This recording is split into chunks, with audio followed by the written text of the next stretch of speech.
US President Donald Trump said that he wants to end the war in Ukraine as soon as possible and he doesn't care under what conditions it happens. And then suddenly the head of the office of the President of Ukraine, Kyrilo Budanov, announces that negotiations to end Russia's war against Ukraine are really in the final stage, and very soon we may hear good news.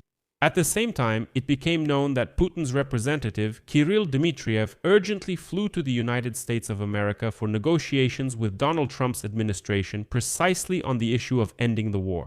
At the same time, both Ukraine and Russia, as you know, agreed to an Easter truce, and President Zelensky assures that Russia has started using its strategic reserve to wage the war. Is all of this true? Let's figure it out. My name is Alexei Pechi. Let's discuss this topic together. But before we start this episode, I ask you to support this YouTube channel. You can support it financially through donations, sponsorship, or a paid subscription using the links and details in the description of this video. All the platforms where you can do this are listed there. I will be grateful for any support you can give. And also subscribe to my Telegram channel Pechi News. The link is also in the description of this video. So, I'll start by saying that today the British publication The Guardian writes that in Europe, there are fears that Donald Trump will demand that Kyiv give up territory for a quick victory. European diplomats are seriously concerned about the change in Washington's rhetoric. Donald Trump's administration may increase pressure on Ukraine as fall approaches. Because it is in the fall that the United States will hold midterm elections for Congress, and Trump needs a quick result. European officials see this as a threat to Ukraine's sovereignty. Washington may start acting more aggressively and not against the aggressor, but against the victim of this war. The Guardian emphasizes that this month, White House Special Envoy Stephen Witkoff and the President's son-in-law Jared Kushner may arrive in Kyiv. By the way, I think they will arrive in the next few days. I'll explain why a bit later. It might be at the beginning of next week. This will be their first visit since the start of the new peace initiatives, and it is expected that they will try, as they say, to reset the dialogue. However, in Europe, this visit is viewed with caution, and there is a risk that Witkoff and Kushner will simply present Zelensky with a fait accompli. In Europe, it is acknowledged that the situation in the Middle East has only worsened matters. The war in Iran has highlighted deep disagreements between the US and Europe.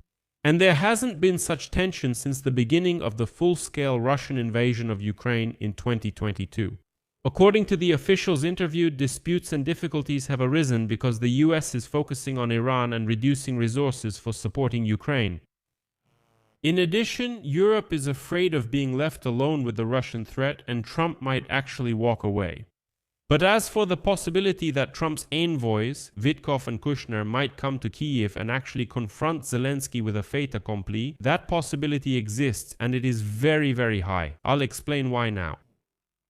It is reported that Putin's envoy, Kirill Dmitriev, is currently in the United States of America and is discussing with members of President Donald Trump's administration a peace agreement on Ukraine and economic cooperation between the US and Russia. The point is that Dmitriev's visit is taking place before the US decides whether to extend the easing of sanctions on Russian oil, which are set to expire on April 11. And this issue is also on the agenda. In other words, Dmitriev is trying to secure an extension of this sanctions relief so that Putin can continue making money from oil. Remember, Scott Bessant assured us that this was a temporary solution. Don't worry, just for a month because of the crisis in the Middle East. Well, now it seems there's a truce in the Middle East, so it's the perfect time to reimpose the sanctions, but they might extend it. Nevertheless, we need to remember that Witkoff and Kushner have communicated with Dmitriev in the past, and then they made some absolutely insane demands of Ukraine. This needs to be taken into account. Nevertheless, the president of Ukraine, Volodymyr Zelensky, stated that a trilateral meeting involving the US to end the war started by Russia against Ukraine will take place soon, but the format of this meeting has not yet been finalized. And on April 4th, let me remind you, the head of the office of the president of Ukraine, Kyrilo Budanov, confirmed that he is expecting a visit from an American deputy to Kyiv after Easter. And now look at what is happening here. As they say, watch their hands. All the Americans, Stephen Witkoff, Jared Kushner, and US Vice President J.D. Vance, are currently in Pakistan. These days they will be in Pakistan for negotiations with Iran.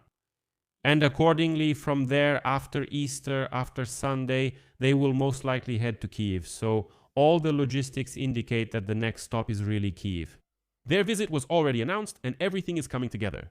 And then suddenly, the head of the office of the president of Ukraine, Kyrylo Budanov, gives an interview and says that peace negotiations between Kyiv and Moscow are moving toward reaching an agreement. And the settlement of the war in Ukraine may take a little time.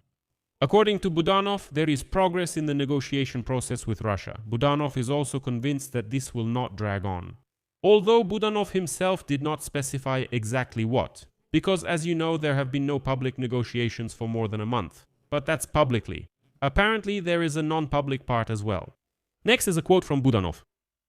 Everyone understands that the war must end. That's why they are negotiating. I don't think it will take much time. Until now, both sides have maintained maximalist positions in the negotiations mediated by the United States.